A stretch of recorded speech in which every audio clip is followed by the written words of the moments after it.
Bonjour Yves Marignac, Bonjour. merci d'être avec nous. Alors à l'issue du Conseil de défense sur l'énergie, la ministre de la Transition énergétique Agnès Pannier-Runacher a annoncé la remise en service par EDF cet hiver de tous les réacteurs nucléaires français pour faire face à la pénurie d'énergie. Est-ce que vous pensez que c'est réalisable et que ça va être maintenu dans les temps ?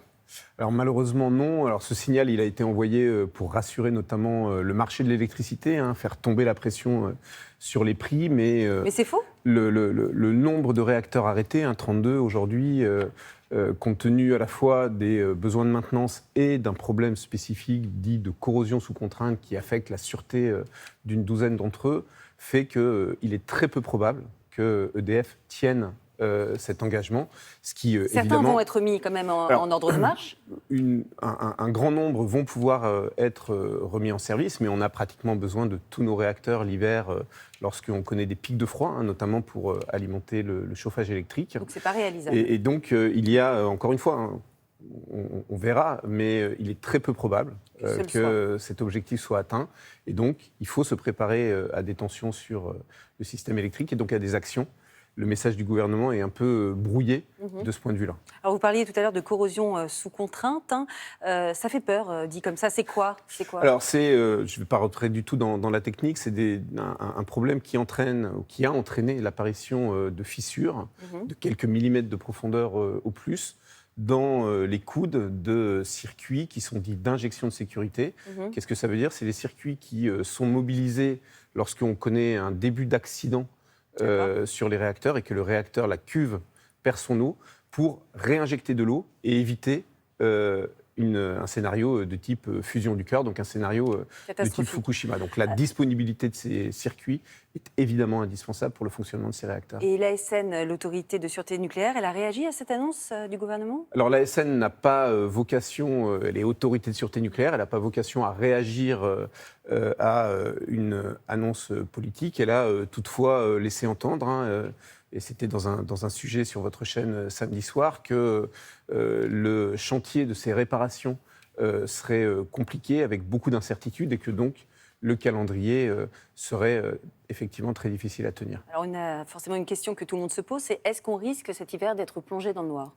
Alors on risque assez peu le blackout qui fait peur. Il faudrait pour ça d'autres aléas qui sont toujours possibles. Comme quoi ? Comme une météo La panne difficile ? d'autres réacteurs ou une vague de froid extrêmement forte.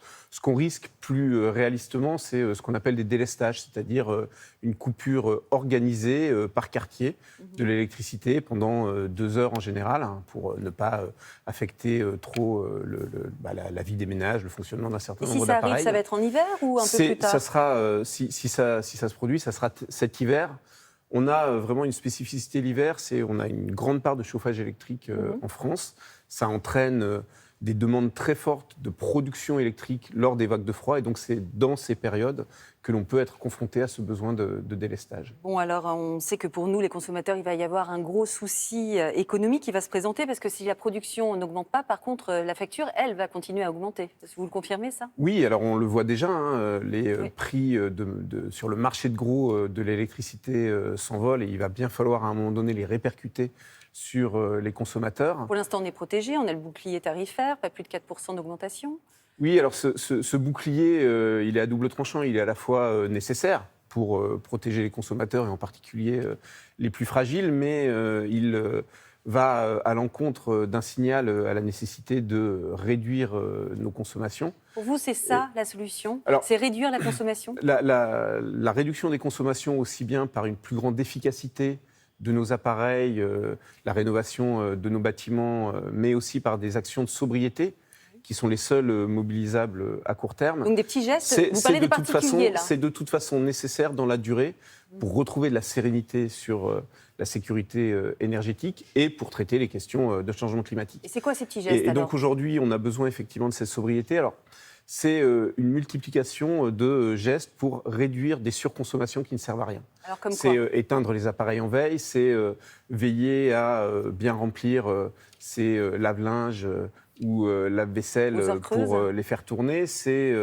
appliquer de l'éco-conduite, veiller lorsqu'on le peut à prendre un vélo ou à marcher pour des déplacements très courts qu'on fait aujourd'hui en Et voiture. ça, ce sont des petits gestes. Est-ce que vous ne Baisser, pensez pas qu'il faut changer de ressources énergétiques? Alors, il faut faire ces gestes. Encore une fois, ils sont nécessaires de toute façon à très court terme pour faire face aux risques cet hiver et à plus long terme pour réduire globalement nos consommations d'énergie. Mais évidemment, on a besoin de choses plus structurelles. On a besoin d'une transformation plus profonde de l'aménagement du territoire, d'un grand programme d'efficacité dans nos bâtiments, la fameuse rénovation thermique.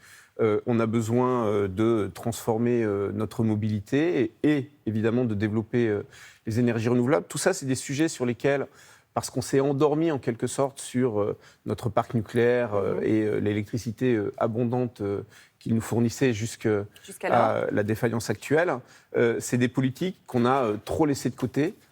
Elles sont difficiles à activer à court terme, donc ce n'est pas ça qui va apporter la solution pour cet hiver, mais elles restent éminemment nécessaires dans le long terme et on peut espérer que le gouvernement et les entreprises vont accélérer aujourd'hui sur ce point. Mais vous ajoutez quand même que nous, les particuliers, les gestes que nous ferons sont utiles et notamment, j'imagine, baisser le chauffage. Ça, c'est des choses qu'on peut d'ores et déjà imaginer. Tous les gestes sont utiles. La baisse du chauffage, on estime en gros qu'en moyenne, 1 degré de moins, c'est 7% de consommation d'énergie en moins.